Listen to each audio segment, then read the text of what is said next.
On the night of October 17th, 2019, a 47-year-old woman named Ada Quintal stepped out of her family's cabin in rural Michigan to take her dog for a walk and have a smoke. It was very late, it was about 1:30 in the morning. Now, this cabin where she was staying was very isolated. It was about a half-mile away from any neighbors, but Ada actually enjoyed the solitude. She was surrounded on all sides by forest and swamps, and the wilderness actually made Ada feel a lot safer than when she was back home in the densely populated Detroit area where she lived full-time. And this was because just a few months earlier, when she had been back home in Detroit, she had been the victim of an unprovoked attack. She had been out in the city around all these people in broad daylight, and this guy came up to her and just jumped her, broke her nose, gave her a concussion, and then ran off. But the scariest part of this attack was not the fact that she had been brutalized. It was that this guy did not appear to have any reason to attack her. He didn't know Ada, and Ada had not been robbed or anything. It was like he just randomly identified her and attacked her. And the guy had never been caught. And so this ordeal had had such a profound impact on Ada that it really began to affect her health, both mentally and physically. She started to just kind of decline. And on top of that, she had been laid off from her engineering job, and so now she was unemployed and seriously depressed. And so recently, when Ada's uncle had called her and offered to pay her to come out and live in this 2-story family cabin and fix it up for the winter, Ada had jumped at the chance. I mean, not only would this solve her unemployment issue, but also she loved this cabin. It had been in her family for 75 years, and some of her fondest childhood memories were in this cabin. And so she looked at this as a chance to kind of get away from the city and just be in her happy place and kind of reset and recover from the trauma of the attack. And so for the past week, Ada and her boyfriend had been staying in this cabin and doing small repairs and cleaning it up. But 2 days earlier, her boyfriend had had to leave and go back to the city where they were actually fixing up another property, a condo.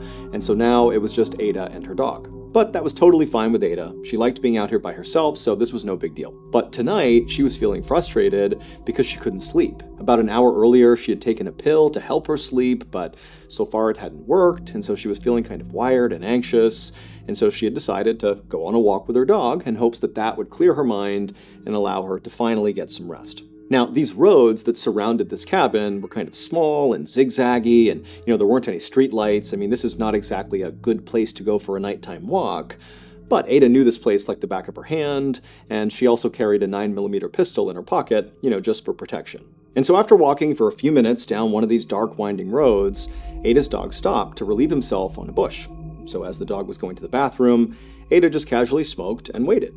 But at some point, the dog just stopped going to the bathroom, turned slightly, and began growling, and its ears perked up, and it was looking off into the darkness right ahead of them. And so Ada instinctively took her flashlight and raised it up and aimed it in the direction her dog was looking. And right away, the cone of light illuminated these 2 eyes looking right back at Ada. And immediately Ada knew what she was staring at.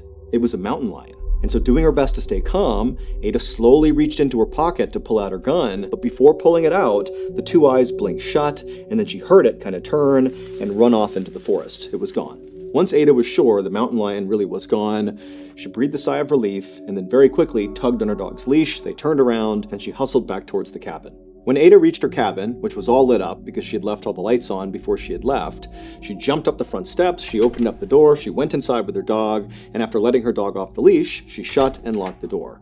Then she grabbed her phone and texted her boyfriend to tell him about this mountain lion. And then after hitting send, Ada felt relieved to be back in her cabin, but at the same time, she still felt very on edge. I mean, she had been, just a few feet away from a mountain lion in the middle of the night, in the middle of nowhere. But as Ada was doing her best to calm herself down, she heard this noise coming from outside the living room window, almost like twig snapping, like somebody was walking past the window. And so the way this cabin was set up is when you first walked inside, you were in the kitchen, and then the back half of the cabin was a living room, and then there were also stairs leading up to a second floor. But from in the kitchen, you had a clear line of sight into the living room, and vice versa. It was kind of like one big room with 2 functions.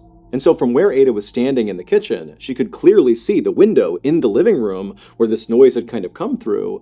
But because the inside of the cabin was all lit up and the outside was dark, from her perspective, all she could see was a reflection on that window. So to look outside that window to see what had made that noise, she would need to get right up next to the window. And so feeling pretty nervous at this point, she walked across the cabin, she made her way towards this window, and then she pressed her face right up against the glass to look outside. But all she saw outside was just darkness. I mean, there was nothing out there. And so Ada stepped back from the window and started to wonder if maybe the sound she had just heard was maybe that mountain lion. Maybe it followed her back here. That was terrifying, but at least she was inside. But also she was thinking to herself, mountain lions are not known for being aggressive towards humans, and they wouldn't come up to her cabin like this and prowl around outside. That's just not what mountain lions do. But Ada didn't really have any other explanation, and so she told herself, it's gotta be nothing, there's nothing out there, this is a safe place. And so she kind of forgot about the noise, and she took off her coat and put her stuff down, and then she sat down on the couch in the living room, turned on the TV, and tried to relax. But only about 20 minutes later, when Ada had finally relaxed and was even thinking about getting into her bed and going to sleep, she heard another noise coming from that same window in the living room. And this time, when she looked up and looked out that window, despite the reflections inside the cabin, she could clearly tell there was something moving outside of her cabin. And it was definitely not a mountain lion. It looked like a man. And so Ada had to stifle a scream, and then instinctively she lunged for her gun on the coffee table and then darted behind the couch and crouched down to make sure whoever was out there couldn't see her. And then, with gun in hand, she began calling out to the person out there that, "Hey, I'm armed. If you come in here, I'm going to shoot you." But it was just silence. And then Ada strained her ears to try to hear any sound that would give away where this person went. Were they still outside that window? Had they moved somewhere else? But all she could hear was the sound of the wind whipping outside and an owl hooting off in the distance. But then, right as Ada was starting to wonder, did I really see somebody out there? Is this all in my head? That's when she heard the distinct sound of footsteps on her front porch. And so again, Ada had to stifle a scream, and she darted to the other side of the couch, preventing the person from the front of the house to seeing her now. Then she grabbed her phone and she was dialing 911, and she was about to hit call when she stopped herself. And she began to wonder, am I just totally overreacting here? I don't know if there's somebody out there. I could be hearing things. Or maybe it's just like an animal or something. And also, deep down, Ada knew that ever since that attack in Detroit that summer, that basically everything scared her. And she was starting to wonder if maybe she was just being totally paranoid and there was nothing going on. And she didn't want to embarrass herself by calling 911 and having them come out here and finding nothing. And so Ada decided she would call her boyfriend, and so she called her boyfriend, and as the phone is ringing, she's listening intently for any other footsteps outside, but she can't hear anything. And then her boyfriend, he didn't pick up. It's also like 2:30 in the morning at this point, but her boyfriend doesn't answer. And so after that, she tries calling one of her friends, and her friend does pick up. And right away, Ada just began telling this friend about all the things that had happened that night, from going out and seeing the mountain lion, and then coming back in, hearing the sound, and now hearing the footsteps on the front porch. And, she was worried that maybe she was just making it all up, but she was still really scared. And even though Ada was trying to be composed as she was telling her friend, her voice began to crack and she began to cry because she really was scared. And the friend just said, "Look, I'm going to call the police on your behalf. It seems like it's worth having them come out just to make sure you're really okay. Give me the address and I'll tell them where to go." And so Ada would give her friend the address, but she told the friend, "Thank you, but do not call right now. Just please stay on the phone for a minute and let me just do a quick investigation. Let me look out the windows, and just really make sure that this is nothing before you call the police." And so the friend said, "Okay, look around, but then I'm calling the police." And so, with her phone and her gun in hand, Ada very carefully crept out from behind the couch, keeping a low profile, staying below the sight line of all the windows. And she crept from the living room into the kitchen towards the front of the house, and she walked over to the sink, and she very slowly raised her head until she could just barely peek through the window right above the sink that overlooked the front porch. Because remember, that was the last place she had heard sounds, from the front porch. And so she very carefully peeks and looks out the window, and there's nothing there. Nobody's on the porch. It's just empty, dark forest. She's safe. Ada let out a relieved half cry, half laugh, and then stood all the way up and felt totally ridiculous because clearly she had just imagined, all these people wandering around the outside of her house. And so she was about to tell her friend that, "Hey, sorry, there is no issue here, don't call the police." But before she could get the words out, Ada happened to turn around and was looking back towards the living room, and she froze. Because there, in that same window she had heard those sounds coming from in the living room, was now the silhouettes of two men, clear as day, just looking in the window right at Ada. And so, acting purely on instinct, Ada just raised her gun and aimed it at these two men, and to her horror, the two men also raised guns and aimed them right back at Ada. And so Ada just started firing her gun at the window, and these men began shooting back at her, and right before Ada leapt to the ground, she was pretty sure she hit one of the men in the head with one of her rounds, and so she lands on the ground. It's absolute pandemonium at this point, and her friend, who's still on the phone, is screaming like, "What's going on? What's going on?" And all Ada could think to do was yell out, "There's two men, they're shooting at me, I think I shot one of them." And the friend is screaming, "I'm gonna call the police." And then the line goes dead, and Ada, who's crouched down behind the kitchen island at this point, she realizes all the shooting has stopped. It's now dead silent in the cabin. And so for a second, Ada was thinking to herself, maybe I managed to shoot both of them, and that's why it's quiet right now. But then another thought began to enter her head, that maybe she had only shot one of them, and the other survivor was moving into position to maybe ambush her. And so as she's running through what she's gonna do, she hears this horrible, loud thumping sound right above her in the second floor of the cabin. Now, Ada knew at this moment she should just get her dog and run. Because if this second shooter has survived and has now come into her cabin and is upstairs, that means the forest is now clear and she can make a run for it. But as she sat there by the island, still clutching her gun, in this beloved family cabin of hers, she began thinking about the fact that ever since that attack in Detroit over the summer, that had totally wrecked her life and made her scared of everything. And so as she heard the sound of whoever this was marching around in her second floor, she made a decision. She was going to stand her ground and fight. And so she took a deep breath, she stood up, and with gun in hand, she made her way to the stairs and began to go up. The police arrived at the cabin about 30 minutes later because Ada's friend did call the police, and she warned them that as far as she knew, there could be at least two gunmen there, and maybe Ada had shot one of them, she wasn't sure. And so when the police arrived, they showed up, guns drawn, and they walked up to the cabin and they searched the outside, but there was nobody out there, it was silent. And then when they made entry into the cabin, they saw clearly there had been a shootout. I mean, there were bullet holes all over the place, broken windows, but after searching the cabin top to bottom, they didn't find anybody. No Ada, no shooters. However, they did find Ada's terrified dog inside of the cabin, and the dog would be just fine. Now, once the cabin was secured of any threats, the police would do another comprehensive search looking for any evidence that would kind of tell them, where Ada or these shooters had gone. And during this secondary search, they would find Ada's shoes and her cell phone on the roof of the cabin, and they would also find her gun on the ground not far from the roof, suggesting maybe she had fallen off the roof or jumped from the roof, but they were kind of located roughly in the same area. And during this secondary search, they wouldn't find Ada or the gunman, but they would find Ada's cell phone and her shoes on the roof of the cabin, and they would also find Ada's gun on the ground not far from where her shoes and cell phone had been found. But that was it. Police immediately launched a massive search in the forest surrounding the cabin, but despite looking all over the place, they could not find any signs of Ada or her attackers. Police checked local hospitals to see if maybe the man that Ada had shot had shown up seeking medical attention, but as far as they could tell, he hadn't. And so pretty quickly, the police theorized that maybe there were no gunmen. Maybe what really happened here is Ada's boyfriend attacked her, and he was responsible for whatever happened to her. But when police checked on Ada's boyfriend, it would turn out he had a rock-solid alibi. He had been with Ada's adult son at the time Ada had gone missing. And Ada's own son said, yes, for sure, he was with me. He did not do this. But after that, the police thought, okay, well, maybe if Ada's boyfriend didn't do this, maybe he hired other people to hurt Ada. But there was no evidence of any strange financial transactions, and as far as they could tell when they did some digging, there was no strife in Ada and her boyfriend's relationship. So there was no clear reason why he would want to hurt her. And so that lead also kind of fell flat. Police would confirm that Ada was attacked that previous summer by this random guy in Detroit, and so for a little while they speculated that, maybe this guy, this attacker, who had never been caught, had maybe tracked Ada down to finish off the job.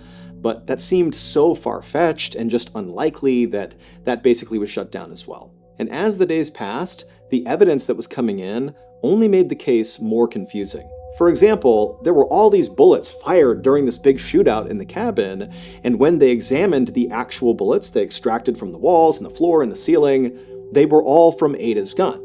However, outside and inside the cabin, they found all these different shell casings, suggesting that those bullets had been fired from different weapons, i.e., maybe the attacker's weapons. And so as the weeks passed by and Ada and her attackers were not found, people began to speculate that, maybe this was all an elaborate setup by Ada just so she could disappear. Or other people thought maybe she was abducted by aliens. I mean, there were lots of theories surrounding this, but basically nobody knew what happened. And then pretty soon, the case just went completely cold. That is, until December 21st, 2019, so about 2 months after Ada's disappearance. And on that day, Ada's family decided to drain a pond that was near that cabin in the woods. At this point, the family was so desperate for closure that they were prepared to do just about anything to find Ada and to figure out what happened to her. And so even though this pond had previously been searched by the police, they drained this pond, and sure enough, they find Ada. She was deceased, and her body was found about 300 yards away from the cabin, and she was covered in only about a foot of water. Now, initially, the speculation was, well, here you go, she must have been chased out of her cabin by these attackers, and she was shot and killed, and this is where she fell. But after a quick examination of her body, it was clear she had no bullet wounds on her anywhere. In fact, she didn't even have any bruises on her, or any major scrapes or cuts or anything, so it didn't even seem like she had been in any sort of physical struggle at all before she died. In fact, unless she had drowned, it really just seemed totally unclear how she had died. It was not until the medical examiner did Ada's autopsy that all this baffling evidence began to make sense. It would turn out, in the wake of that horrible random attack that Ada had suffered over the summer, that Ada was actually doing far worse than she let on to her family and friends. She had basically begun to cope with her trauma and anxiety with substance abuse. And so on the night that she had died, she was likely feeling totally stressed out and anxious, and she couldn't sleep as a result. And so she had taken some Valium, which is a fairly strong sedative, and also some anti-anxiety medication, but after taking those pills, she still wasn't tired. And so that was when she decided to, go out for a walk with her dog, to clear her head, and have a smoke. But it was not cigarettes that she was smoking. She was smoking methamphetamine, known simply as meth. And meth is a very strong stimulant that people like because it makes them feel very strong and confident and alert, which for Ada was a powerful antidote to the helplessness she was feeling all the time from the attack she had suffered that summer. But one of the many downsides of meth is that it can make you extremely paranoid. And so during her walk that night, as she's smoking meth, she sees a mountain lion, which terrifies her, and then after the mountain lion trots off, it was like that jolt of adrenaline and fear from seeing the mountain lion didn't subside because of smoking meth. It was like the meth sent her into this paranoia overdrive that she couldn't escape from. And so when Ada went back inside of her cabin, she very likely did see people in her windows. But almost certainly it was just her own reflection, but again, she's in this meth-induced paranoid state, and so instead of realizing it was her own reflection, she thought it was like intruders coming to get her. And before long, she'd raised her gun and thought the people outside were raising their gun back at her, but again, it's just her reflection. And so when she was shooting, she was basically having a shootout with herself. And then as for, the strange noises she was hearing, like the footsteps on the second floor, very likely those were just natural sounds kind of happening outside. She's out in the middle of a forest. There's lots of noises that are totally natural at night. But again, she's in this paranoid state, and so she went upstairs to confront the person, and then didn't see anybody, and then police theorized that she must have, climbed out onto the roof to hide from these attackers, and then at some point, for reasons unknown, she leapt from the roof or climbed down or something, leaving behind her cell phone and shoes on the roof. She left her gun on the ground, and then she ran off into the forest, where she ultimately collapsed, 300 yards away in a foot of water, where she died not from drowning, but from a combination of hypothermia and also a toxic combination of drugs in her system. And so in the end, the danger that Ada was trying to escape was in her own mind. At around 8 p.m. on December 16th, 2023, a 31-year-old man named Nestor Flores was driving down a highway just outside of Dallas, Texas, with both his hands tightly gripping the steering wheel. Nestor was very stressed out on this ride. All he wanted to do was get home because he was worried that on this ride, he might get pulled over by police. I mean, this was a route he had driven a bunch, and he knew there were loads of state troopers that patrolled the area. And from his perspective, it seemed like they kind of pulled people over all the time. And Nestor had spent the night out with a couple of friends, and he had had a couple of drinks. He didn't feel he had had too much to where he couldn't drive, but he knew if he did get pulled over, he could be in trouble. And then on top of that, in the back of Nestor's mind was the fact that he had had a couple of minor run-ins with the law over the past couple of years, and so he kind of had this fear of police already, and also Nestor was not born in America, and so he was worried that on top of all that, if he got pulled over, he could risk being deported. And so on whole, Nestor just does not want to see any police officer. He just wants to get home and go to bed. And so as Nestor is doing his best to not draw any suspicion to himself and is trying to follow all the rules of the road, he decides to have a sip of his Diet Coke.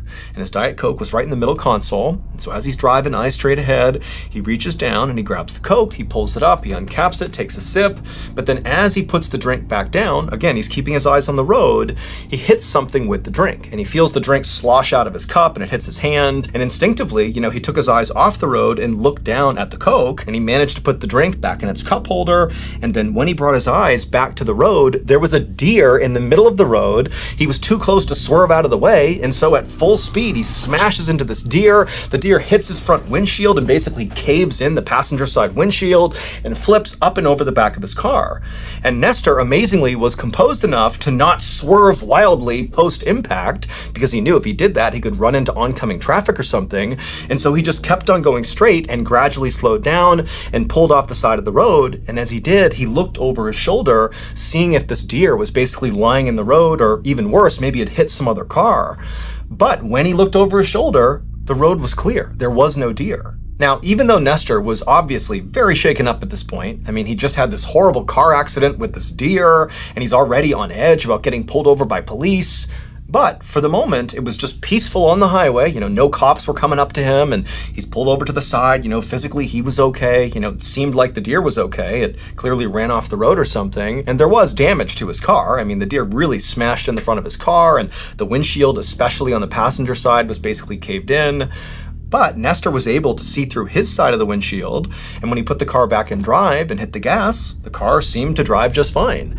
And so even though Nestor felt kind of bad that he had smashed this deer, he thought, what am I going to do? Go find the deer and make sure it's okay? He can't really do anything. It's nighttime. And so he made the decision that, nobody saw this, and it seems like everything's okay, so I'm just going to drive home and I'll take care of my car tomorrow. But after driving 38 more miles from the impact site, Nestor's car began making this horrible rattling sound from the engine, and also smoke began to billow up out of the front of his car. And so Nestor knew, this is so conspicuous, he's gonna get pulled over if he doesn't stop. And so feeling really annoyed, because he was actually pretty close to home at this point, Nestor pulled off the highway and came to a stop in a parking lot of a fast food restaurant. And so at first, all Nestor did was just turn off his car and wait for a couple of minutes in hopes that, that would be enough to cure his car. But after a couple of minutes, the smoke continued to billow out of his car, and then when he tried to turn it back on again, the car simply wouldn't start. And so at this point, Nestor knew he had to call a tow truck. But when he reached for his phone was dead, and he didn't have a phone charger in his car, and so he's like, great, I can't even call a tow truck. But then he looked up and saw the fast food restaurant was open, and he decided he would just go in there, and he would ask one of them if they had a charger. And so Nestor gets out of his smoking car, he walks into the restaurant, he goes up to the counter, and he asks the person behind the counter, hey, my phone's dead, do you have a charger? Do you mind charging my phone? But the employee, they didn't say anything back to Nestor. They just stood there with their mouths open and their eyes wide, staring at Nestor, like they couldn't believe what they were looking at. And so Nestor's thinking, what's wrong with this person? Hey, do you have a charger or not? And the employee, who by this point is pale as a ghost, just shook their head at Nestor, no, they don't have a charger. And then they just stood there, still staring at Nestor. And so now Nestor is genuinely just furious. The whole night has completely derailed here. All he wanted to do was get home, and it's like one horrible thing happens after another. And so Nestor was just okay, fine. And he turned around and he left the restaurant and went back to his car, thinking maybe if I search the whole vehicle, there's bound to be a charger in there somewhere. And so Nestor gets back into his car, he climbs into the driver's seat, he shuts the door, and as he begins looking around his car for this charger, he begins to feel really sleepy. And actually, he eventually just kind of leans forward and falls asleep in his car. More than 2 hours later, Nestor woke up to the sound of somebody tapping on his window. And so Nestor groggily turned and looked, and it was like the worst case scenario. It was a police officer who was shining his flashlight into the vehicle, clearly gesturing for Nestor to roll his window down. And so Nestor was totally compliant. He rolled the window down and he looked at the officer, and before Nestor could even say anything, the officer said, "Get out of the car." The So Nestor, he gets out of the car and he's thinking to himself, why is he acting so aggressively towards me? Like, what have I done here? And so Nestor, he gets out of the car, and again, before Nestor can ask any questions, the officer just says to Nestor, what happened tonight? Like, what's going on here? And so Nestor, he knows his car is jacked up, and here he is sleeping in the parking lot. And so he turns to the officer and begins explaining the deer story. He was driving down the road, he hits this deer, it went over the top, he didn't see it, he didn't report it. And as he's telling the officer this, he's thinking, oh my gosh, like, is there a law? Like, if you hit a deer, are you supposed to report it? Is that what's going on? Maybe the deer did die, and it was in the middle of the road, and somebody saw his license plate, and now the cop was here. And so Nestor began to panic, trying to explain the logic behind leaving the deer, and how sorry he was, he should have stopped, he should have called the police. But the officer finally just put up his hand, telling Nestor to stop talking, and then the officer took his flashlight and he shined it past Nestor at his car. And when the officer did that, the officer immediately grabbed his radio and began barking orders into it, saying he needed backup. And so Nestor's like, what is going on here? Like, this whole night has been such a disaster. Like, what did I do? And so Nestor, he turned to see what the cop was looking at on his car that would elicit such a big response from him. And when he looked at the passenger seat of his car, where the cop's light was now shining, Nestor froze for a second and then just started to scream. It would turn out that even though Nestor believed he had only had, a few drinks and he was okay to drive, the reality was he was completely annihilated drunk and should never have been behind the wheel. And when he was driving on the highway, anxiously trying to get home, well, he didn't hit a deer. He hit a 45-year-old pedestrian named Terry Ivory, and he hit this guy with so much force that Terry went through the windshield on the passenger side and then landed in the passenger seat, minus one leg, which had been severed on impact. And then Terry's dead body sat there in the passenger seat with Nestor having no idea. He thinks there's a deer back there, but there was never a deer. There's just a dead guy next to him. And Nestor just drove 40 more miles with Terry's dead body next to him. And then when Nestor's car began to smoke and make noises, he pulled off the highway to that fast food restaurant parking lot. And then when he went inside the restaurant to try to get a phone charger, the reason that employee was so shocked to see Nestor and could basically not even speak when Nestor was trying to talk to them was because Nestor was covered practically head to toe in blood, Terry's blood. Now, it's not entirely clear why that employee did not immediately call police, but, after Nestor left the restaurant, went back to his car, and fell asleep, during the time Nestor was sleeping, someone inside the restaurant did call the police, and that's why they showed up and knocked on Nestor's glass. Nestor was charged with collision involving death in December of 2023. However, his case has not yet been adjudicated.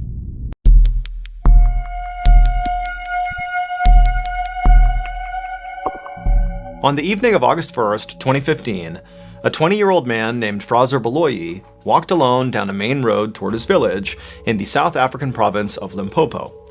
Fraser was on his way home from work, and he was pretty desperate to get there. It was only about 7:30 p.m., and usually around this time, Fraser was used to seeing other people out and about on this road, just kind of walking around in the dusk or, chatting or doing various errands, but tonight there was nobody out there. And in fact, in recent days, this area of Limpopo had basically become a ghost town. Nobody went out unless they absolutely had to, because over the last 10 days, over 20 people in this area had been brutally mauled. The victims had all insisted that the creature that had mauled them was some kind of four-legged demon, and they had begun calling it the Beast.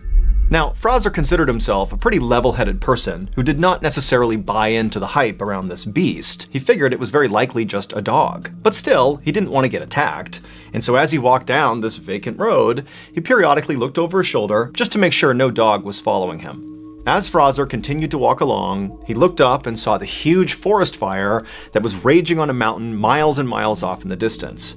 A few days ago, the fire had started, and from Fraser's perspective, it still seemed to be going strong. In fact, in the darkness, it almost looked like the mountain was glowing red. Just then, Fraser noticed the turnoff for the shortcut that would take him through some forest back to his home, and when he got there, he stopped and looked over his shoulder one more time to make sure he was still all alone, and he was, and then he stepped off the main road, into the woods, and into the darkness. Under the tree canopy, the night suddenly seemed a lot darker. Fraser did his best to think about the chores he needed to do for his mother once he got home, instead of thinking about the beast. But he'd only been on this path for about 300 feet when he suddenly heard a rustling from behind him. And so right away, Fraser stopped and turned around and looked where the noise was coming from. But all he saw was darkness. There was nothing there. And so Fraser, for a whole minute, just stood there staring out into the tree line, waiting for something to move, but nothing did. And so Fraser told himself he was just being paranoid. Everything was fine. And then he turned back around and kept on walking. But pretty quickly, his walk turned into a jog. And he was almost to the end of this path, almost out of the forest. He could see his village. It was right there, when he heard noises behind him again. Except now, in addition to the rustling sounds, he heard a new sound. It was like a wheezing sound, like a sick animal that was breathing heavily. Now, Fraser knew he was not just being paranoid. Something was out there, and it seemed like it might be following him. Without slowing down, Fraser looked over his shoulder again to see what was out there, but again, he just saw nothing. It was just shadows. However, when he turned back around and kept on going towards his village, he heard this loud crashing sound behind him, like a massive animal had leapt out of the brush and landed on the path behind him. And so Fraser was immediately so scared he couldn't even turn around. He just started sprinting toward the village, and all he could hear behind him were these loud, pounding footsteps as whatever this was gaining on him. And so Fraser was so instantly terrified that instinctively he just started sprinting off without even looking behind him. And so as he's running, this thing's gaining on him, and again he can hear this awful wheezing sound coming from whatever this is, as if there was something wrong with its lungs. And in Fraser's panic, as he's sprinting through the forest, Fraser's telling himself it's just gotta be a rabid dog, that's why it's making those sounds. But he knew that didn't track. This thing is huge. This can't just be a rabid dog. And so Fraser just kept on running, and finally he got out of the trees, back into his village, and at the exact same moment, the pounding footsteps behind him came to a stop. But again, Fraser, he didn't turn around. He's too scared. He just ran for his door. His house was right there in front of him, and he gets to his door. He's about to open it up, and right as he does, he feels this searing pain in his neck. This creature, whatever it was, had leapt and grabbed onto him and bit down on the back of his neck. And so Fraser crumpled to the ground and threw his arms up over his head to protect himself, and with one eye, he can see it's this massive black creature on top of him, chewing on the lower half of his face. And so Fraser, he couldn't even feel any pain. He just began screaming for help, and he tried to push it off of him, but he couldn't. And then a second later, a flash of metal came across his eye as his mother and other villagers who had seen this happening and heard him screaming came out and began smashing whatever this was with shovels. And so a second later, Fraser's pulled away and dragged towards his house, and this huge black creature, it marched over to the edge of the tree line and just stopped, turned, and looked back at Fraser and his mother and the neighbors. And Fraser, as he's sitting there in total shock, he can tell that whatever this thing is, this enormous dog-like creature, this had to be the beast. That's what just attacked him. And in this moment, Fraser realized, this creature may have the shape of a dog, but it was not a dog. South Africa has its share of wild dogs, jackals, and hyenas, and typically they're multicolored and fairly small. And this thing was jet black, pitch black, and gigantic. And when this thing first started chasing Fraser, he'd had that panicked thought that maybe it was a rabid dog. But rabid animals are typically lethargic and confused. And this thing that was 15 feet away from them was absolutely alert and calm. The only thing sick about it was that horrible wheezing sound it would make as it breathed. And as Fraser and his mother and the neighbors just stood there staring at this thing, this creature just continued to stare back at them with piercing eyes. And its eyes were not normal. These were not like animal eyes or dog eyes. They were too small and set at the wrong angle. And there was real sentience behind them. They were human eyes. Just then, Fraser's mother grabbed Fraser and yanked him, kind of jerking him back to reality, and he scrambled to his feet, and he and his mother and the two neighbors, they took off running back into their respective homes. All the while, this creature just sat there on the edge of the forest, staring still in the direction of Fraser and his home. Once inside of Fraser's house, his mother immediately dialed the emergency number to tell the police about what had just happened, but the police told her they were not going to send people out there to deal with some dog. And so Fraser's mother decided she would just treat her son's wounds on her own until this dog-like creature had left, and then once it had, she would get him a ride to the hospital. However, as Fraser and his mother stared out the window at this creature, it didn't leave. It just sat there staring back at Fraser and his mother with these hideous human eyes for hours and hours. Finally, in the morning, it was gone. The attack on Fraser was the last straw for the people of his village. They believed the creature that had bit his face was the demon beast that had hurt so many other people. And so the elders of Fraser's village came up with a plan of how to deal with this beast. And so a few days after the attack on Fraser, this group of elders went off on a journey up into that mountain that Fraser had seen off in the distance that had that huge forest fire on it. And they were there for 2 whole days before returning to the village and telling everyone that they had successfully performed a ritual that had appeased their ancestors, and so hopefully now the attacks would stop. And sure enough, they did. They did not see the beast again. At least 40 people in Limpopo had encountered the beast at some point, either because they were attacked or they helped fend it off, like the neighbors did with Fraser. But because this beast was never caught, and it did stop attacking the village and just kind of disappeared, nobody ever actually figured out what it was. To this day, people in Fraser's village maintain that this creature was a demon and that it came down from the burning mountain, because every person, including Fraser, who had encountered this beast, noted its wheezing, heavy breathing, as if its lungs had been damaged by smoke. In all, at least 40 people in Limpopo encountered this beast, either because they were attacked or they helped fend it off. But because it was never caught, there is no definitive proof of what it actually.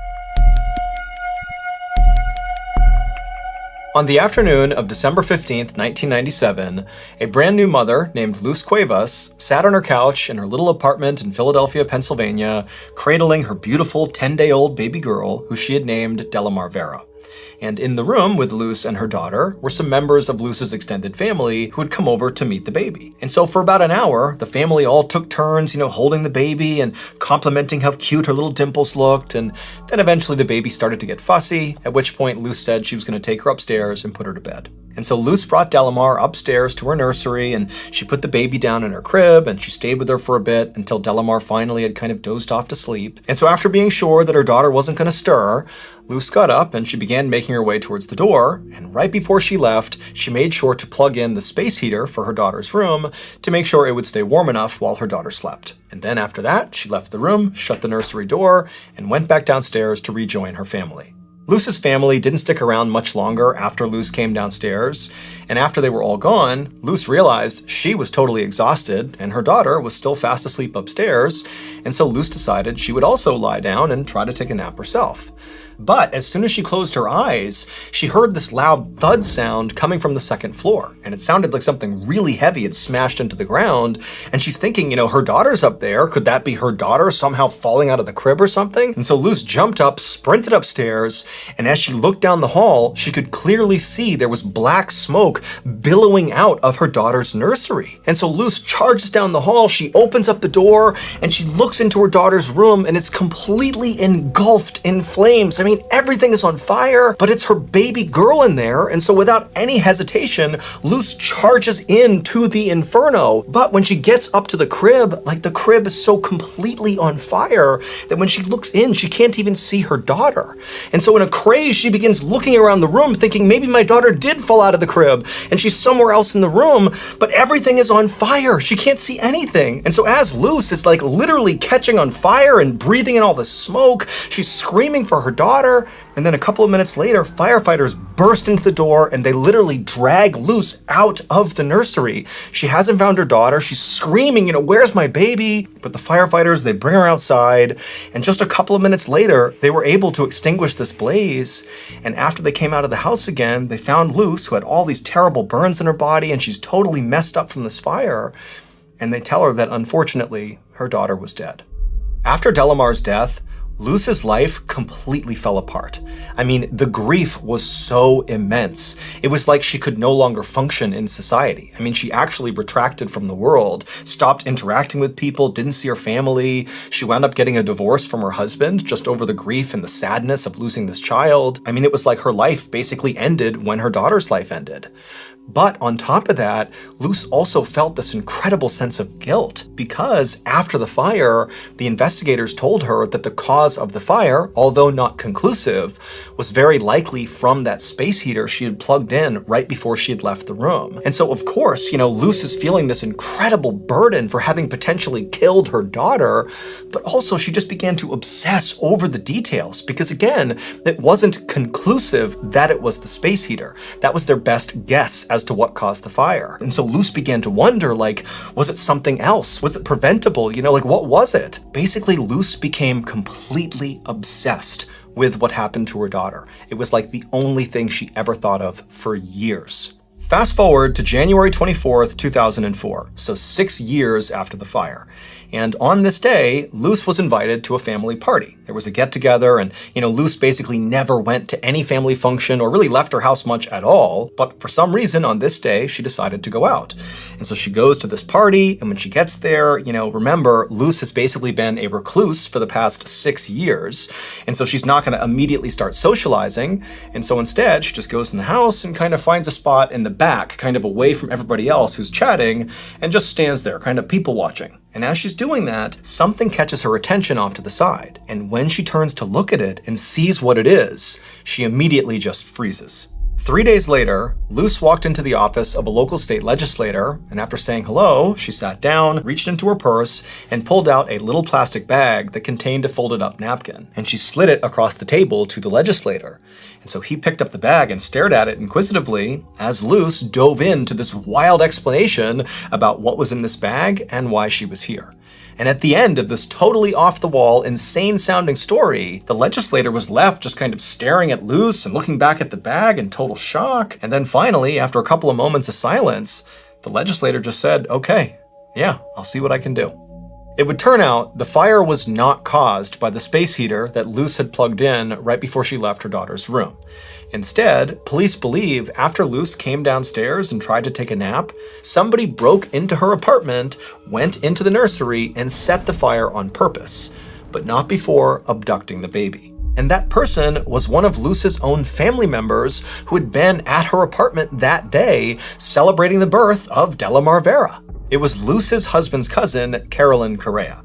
And in fact, on this same day, before the fire and before the abduction, Carolyn made a point to announce to the whole family that she was pregnant, even though she wasn't. It was just going to be her cover story for why she suddenly had this brand new baby. 6 years later, when Luce was at that family party, well, the thing that caught her attention on the other side of the room was her daughter. She literally saw her daughter, and even though she hadn't seen her in 6 years, she instantly knew it was her because of her distinctive dimples. Now, Luce knew she couldn't just suddenly yell out like, "That's my daughter!" So instead, she came up with this plan. She walked up to the girl and very discreetly said, "Hey honey, I think you got some gum in your hair." And so as she pretended to pull gum out of the child's hair, she carefully plucked a few strands and put them inside of a napkin and put it inside of her pocket. And then 3 days later, she brought that hair inside of that plastic baggie and she gave it to the legislator and basically said, "Here's what I think happened. I think she stole my kid. Can you test it for DNA to prove that girl is my daughter?"